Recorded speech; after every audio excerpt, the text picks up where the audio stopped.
Позавчера я участвовал в большой трансляции на телеканале «Дождь». В одном эфире, в одной студии были Сергей Гуриев, Иван Жданов, Анастасия Шевченко, по видеосвязи был Михаил Ходорковский. Словом, представителям нашего фланга удалось собраться вместе и, наконец, обсудить стратегию на предстоящих выборах. Не обо всем удалось договориться, но был один момент, по которому согласились все. Когда вопрос встал, является ли Борис Надеждин и Екатерина Дунцова согласованными кандидатами, цель которых встроиться в драматургию ритуала, который Путин выдает за выборы, и как-то навредить антивоенному движению, Сергей Гуриев верно заметил, что попытка выдвинуться кандидатом на предстоящих выборах с антивоенной позиции – это в любом случае смелый поступок. Мы знаем примеры, когда даже согласованные кандидаты получали в итоге массу проблем из-за того, что оказывались слишком популярны, набирали слишком много голосов и недостаточно старались проиграть. Поэтому сегодня мы поговорим об единственном антивоенном кандидате, у которого еще есть шанс попасть в бюллетень, о Борисе Надеждине. Я решил сделать это видео, когда посмотрел на публичные сообщения штаба о том, как идет их сбор подписей. Пока собрали только 11 тысяч, осталось до подачи всего 2 недели, и им нужно собрать еще 90 тысяч подписей россиян. Шансов немного, но они есть. Нужно около 2500 подписей из 40 регионов. Вдруг зрители моего канала из России придут в штабы Надеждина и оставят там подписи. Ведь нас тут достаточно, чтобы по факту его выдвинуть. Давайте поговорим сегодня о нем.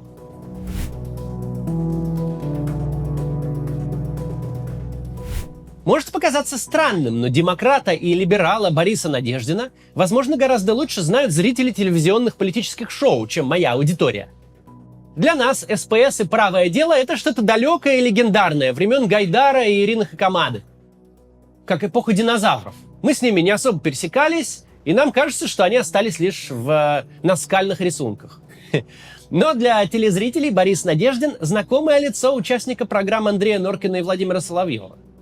Дело в том, что Надеждина часто приглашали в эфир федеральных каналов, отводя ему роль представителя пятой колонны, которого можно затравить толпой, извратить все его слова и выставить на посмешище. Найти такого гостя в эфир – непростая задача. Редкий либерал решится в таком поучаствовать, и уж совсем единицы придут второй раз. Но Надеждин упорно и стойко раз за разом принимал приглашение и приходил. И, как ни странно, пропагандистам далеко не всегда удавалось поглумиться и сделать из него жертву. Надеждин раз за разом противостоял пропаганде на ее собственном поле. Возможно, не всякий раз это был триумф, но голос разума точно. Борис Надеждин говорил в эфир, что россиянам надоела война, что России нужен новый президент. Эти секунды адекватности на российском телевидении расходились по соцсетям. Давайте посмотрим несколько таких эпизодов. Теперь становится ясно, и даже по самому Путину это видно, насколько катастрофической ошибкой было само решение начальника. Это как? Это только вам становится пока ясно, Борис Это абсолютно очевидно. А при нынешнем политическом режиме нам не светит вернуться в Европе. Надо просто выбрать другое руководство страны, которое прекратит эту историю с Украиной. Я ожидал, что вы скажете только выстроит вот это нормальные отношения с европейскими странами. И все встанет на свои места. В следующем году выборы президента. Надо другого кого-нибудь выбрать, а не Путина. Все будет хорошо.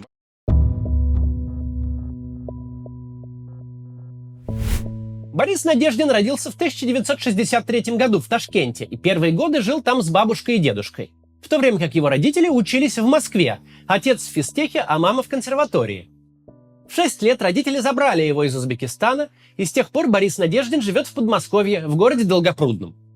Он учился в физико-математической школе при МГУ. В 10 классе он занял 2 место на Всесоюзной математической олимпиаде. Поступил в МФТИ на факультет проблем физики и энергетики, который с отличием окончил в 1985 году. В 1989 защитил кандидатскую диссертацию и занялся научной деятельностью. Как раз в это время в СССР вышел новый закон о кооперативах, который легализовал предпринимательскую деятельность. Борис Надеждин вместе с товарищами быстро сориентировались и создали кооператив «Интеграл». Поначалу они занимались репетиторством в Москве и области, готовили школьников к поступлению, потом масштабировали бизнес более чем на 100 городов России, начали выпускать учебную литературу, в общем, гибко реагировали на потребности рынка. Так они создали успешное предприятие, приносящее хороший доход. В 90-м году, еще при Советском Союзе, когда мне было 6 лет, Борис Надеждин выиграл свои первые выборы в Горсовет Долгопрудного. Ему было 27 лет. Он мало что знал о политике, а его основным соперником был опытный депутат, герой соцтруда, который избирался уже не первый раз. Но избирателям так надоела руководящая роль КПСС, что лозунг «Партия, дай порулить» буквально носился в воздухе. Молодой кандидат, который нормальным языком говорил с людьми об их проблемах, выиграл и до 1997 года был депутатом городского совета. Одновременно Надеждин учился в Московском юридическом институте и в 1993 году окончил его с красным дипломом. В 1997 году Борис Немцов, который в то время был вице-премьером в правительстве Виктора Черномырдина, предложил Надеждину должность своего советника. В этой должности Борис Борисович участвовал в написании уставов «Газпрома», РАО ЕС и «Транснефти». В 1998 году, после отставки правительства Черномырдина, Бориса Надеждина почти сразу же пригласили стать помощником нового премьер-министра Сергея Кириенко. На это правительство возлагались большие надежды. Его целью должно было стать спасение страны от дефолта. К этому моменту в российской финансовой системе сформировалась пирамида государственных краткосрочных облигаций. Правительство выпускало краткосрочные займы, обещая по ним высокие проценты, а потом выпускало следующие обязательства, чтобы покрыть проценты по предыдущим. В какой-то момент оказалось, что сумма следующего займа не покрывает этих самых процентов. К моменту назначения Надеждина помощником Кириенко до кризиса оставалось около 3 месяцев. И от нового правительства требовалось совершить чудо. Сделать так, чтобы появились деньги, которых нет, и пропали долги, которые есть. Правительство сделало, что могло. Бегом разработало антикризисную программу. В ее создании, кстати, принимал участие и Надеждин. Но времени на принятие мер оказалось недостаточно, а еще и цены на нефть очень низкими тогда были. Чудо не случилось. Платить правительству оказалось нечем, и пирамида рухнула. Случился дефолт по внешним обязательствам. Дума потребовала отставки кабинета Кириенко, и Борис Надеждин снова вернулся к преподаванию. В 1998 году Надеждин принимал участие в создании коалиции «Правое дело» и избирательного блока «Союз правых сил». В декабре 1999-го Надеждин избрался в Госдуму 3-го созыва по списку от СПС и стал заместителем председателя фракции СПС, а в 2001 году занял пост председателя подмосковного отделения партии. В 1999 году в МФТИ под руководством Надеждина была организована кафедра права, которой он сам и руководил до 2016 года. В 2004 году Союз правых сил проиграл выборы в Госдуму, и руководство партии Борис Немцов, Ирина Хакамада, Анатолий Чубайс и Егор Гайдар ушло в отставку. Руководство взял на себя Президиум Федерального совета, а Надеждин стал секретарем партии по законодательной деятельности. В ноябре 2008 года СПС прекратила свое существование, и Надеждин возглавил московское отделение новой партии под названием «Правое дело», которое впоследствии возглавил Михаил Прохоров. В конце 2012 года Надеждин вышел из «Правого дела». В 2012 году демократическая общественность снова обратила внимание на Бориса Надеждина. Причем настолько пристальное, что это можно назвать скандалом. Демократ и либерал Надеждин внезапно обратился к штабу кандидата в президенты Путина. Он предложил назначить его доверенным лицом кандидата. Борису Борисовичу до сих пор припоминают эту историю. Что же случилось на самом деле? Как рассказывает сам Надеждин, в то время он участвовал в проекте «За чистые выборы». Это была инициатива для наблюдения за голосованием. Только что прошли выборы в Госдуму, и фальсификации на них были абсолютно бесстыдны. Настолько бесстыдны, что вызвали первые массовые протесты за более чем 10 лет. Так что тема наблюдения была крайне актуальна. Сам проект «За чистые выборы» не мог направлять наблюдателей на участки. Направление в то время могли выдавать или СМИ, или один из кандидатов. В том числе через свое доверенное лицо. Надеждин, по его словам, написал письма всем 5 кандидатам в президенты, в том числе и Путину. Он честно сообщил, что статус доверенного лица нужен ему исключительно для того, чтобы получить возможность направлять наблюдателей и обеспечить честные выборы. Штаб Путина ничего, конечно, не ответил, но внезапно откликнулся штаб Сергея Миронова, который и назначил Надеждина доверенным лицом.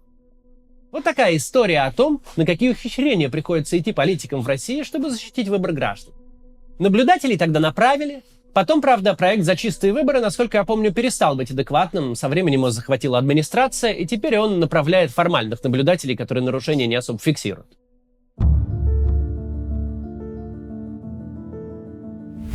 Теперь поговорим о Надеждине как о кандидате в президенты сегодня. Борис Надеждин не новый человек для российской политики. Это не какой-то аутсайдер, антиэстеблишмент, молодой и необычный кандидат. В политике он давно. Но это человек наших взглядов, с которым у большинства из нас нет принципиальных разногласий. Он с самого начала осудил аннексию Крыма, он против войны и не боится об этом говорить. В случае своего избрания, это, конечно, сценарий невероятный, но не говорить о программе действий кандидата просто неприлично, Так вот, в случае избрания он обещает сразу начать переговоры, остановить войну, освободить политзаключенных, вернуть в страну нормальную политику и начать восстанавливать разрушенные отношения России и демократических стран.